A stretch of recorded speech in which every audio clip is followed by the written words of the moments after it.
Omitafu, everyone, and welcome to the third episode of Kung Fu Conversations with Shifu and Shimu. This episode, we are going to talk about Qigong. So pause right now and leave a comment below. Let us know what is the first thing that comes to mind when you hear the word Qigong. And stick around to the end and find out if your thoughts are the movie version or what it actually is. Stefan, what is the first thing that pop up in your mind when we say qigong? For me, I know when I first heard about it from uh you both at the school, I was very unsure about it, but I just thought that it was similar to Tai Chi, right? And I just thought of like, the old people in the park, but also too, I was very familiar with a lot of old kung fu movies, and I just thought of these like, evil masters that, have this incredible breath control, and, people try to stab them with spears and it breaks on them. They're able to break metal and all these crazy things. So um I didn't know really what to think about it. I just, trusted your opinion and decided to try it. Shifu, how much is Stefan's perception of qigong is correct? Okay, simple explanation is Qigong is a gentle breathing exercise, part of Shaolin Kung Fu. Qi gives us life, power, strength, mentally, physically healthy benefits. And let's take a look at the word qigong and see whether or not we could learn something from it. Now, the first word, qi, simply means oxygen and or air. Now, the second word is much more interesting. This word is combined with two different characters. The first character means a job, work. Second character means power and or efforts. When you put them together, make the character gong. It's implying that whichever task that you need to accomplish, you will need your own efforts to achieve that job. That will bring us to the first myth that we want to debunk. And now I know you all has watched a lot of martial art movie, and this scene is very familiar. And it looked like this. The master is sitting with the leg crossed, and he is putting the palm in his disciple body and meditating and transferring his chi, and he's all sweating, and the purpose is to heal a disciple sickness, a wound, and or in the hope of give the disciple excellent kung fu. Unfortunately, that is not true. Just like the word implied, qigong need your personal efforts to cultivate. It's a job that you need to do on your own. Let's look more deeper about the Qigong. Couple dozen years ago, this very famous Chinese doctor, his name is Hua Tuo. He already created the pattern called Wu Qin Xi to start to teach to people start exercises. And then we link back to the Shaolin Kung Fu. When the Shaolin Kung Fu built more than 1500 years ago from day one, this first disciple to start teach Kung Fu from day one already teach us Qigong.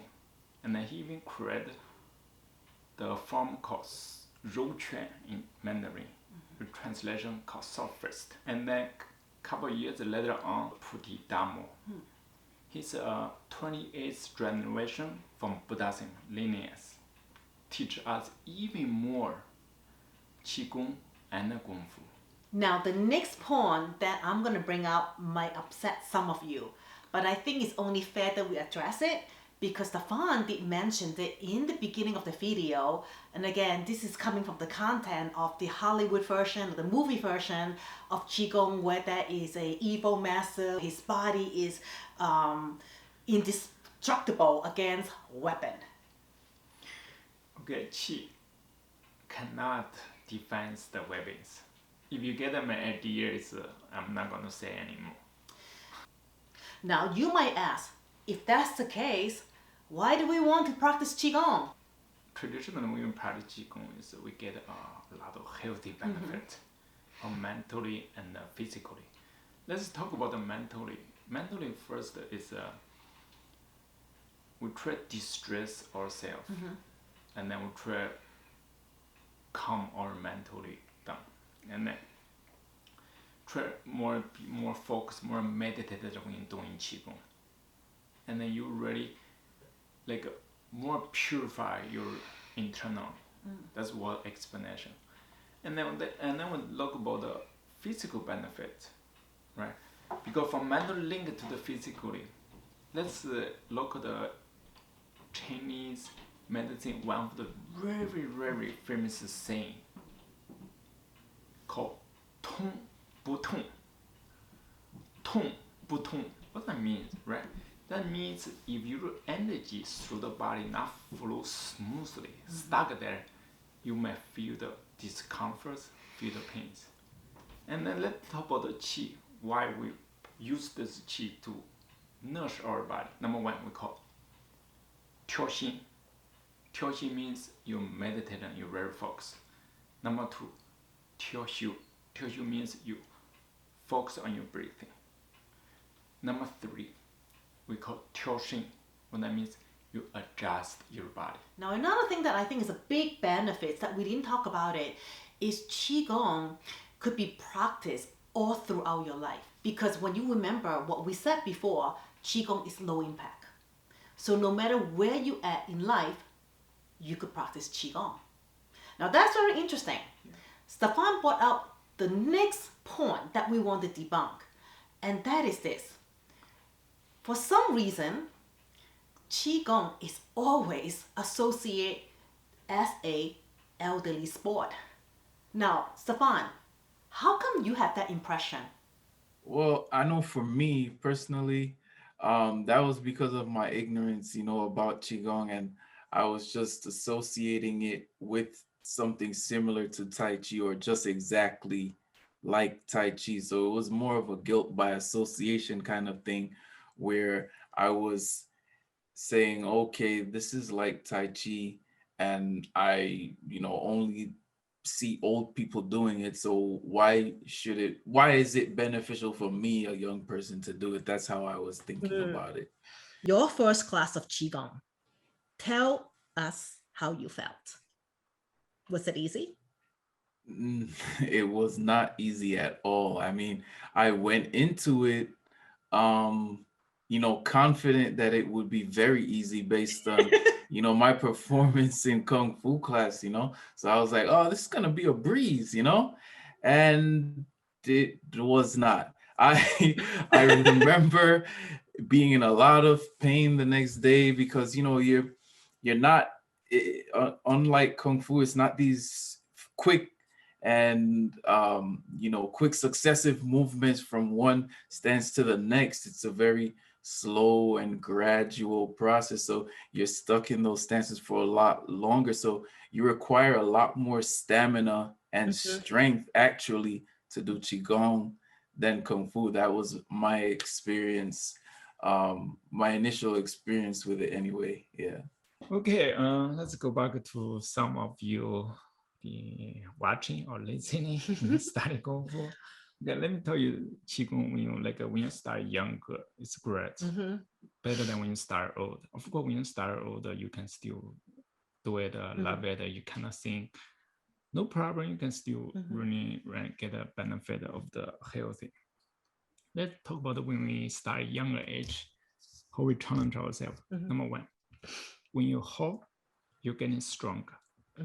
When you're moving slow, you understand your transaction deeply, next level, right? And then when you think, you're getting more flexible. How great is it? And then when you do it, and then you mentally try to more calm yourself, like in the meditation, you focus on your breathing. Let your focus on your breathing.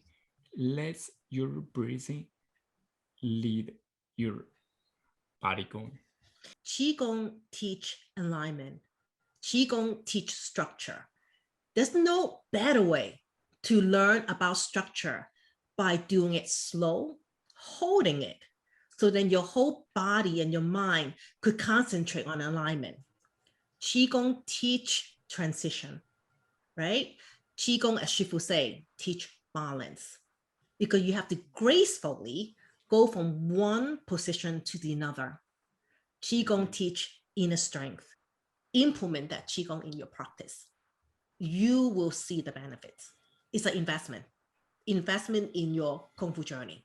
So I hope that we're able to debunk some of the most common myths associating with Qigong, and that we're able to spark your interest in giving Qigong a try. This has been another great conversation. And please, as Shimu noted, check below. There will be links to a few videos that you will find interesting. One of them is going to be on one of the most famous Qigong forms, the 8-sectional brocade. The other video is the 5-stance form, where you will get to see the dynamic Kung Fu version, as well as the Qigong version, and you'll be able to see how they supplement each other and work together to improve your training. So definitely check those videos out. And so in closing, 呼吸即是财富，活着就有希望。 breathing is wealth and being alive is hope. We will see you in our next Kung Fu conversation. 阿弥陀佛。